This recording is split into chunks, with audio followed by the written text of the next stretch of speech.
সদায় শুই উঠি স্কুলৰ পৰা আহিম, কিন্তু সদায় দেউতাৰ মুখলৈ এবাৰ চাবা।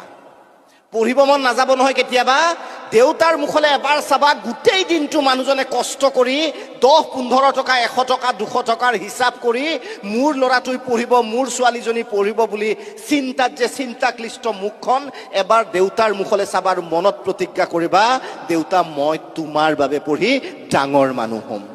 বিশ্বাস কৰা, কোনো ৰীল চাব মন নাযাব তেতিয়া। মাৰ মুখখনলৈ এবাৰ চাবা।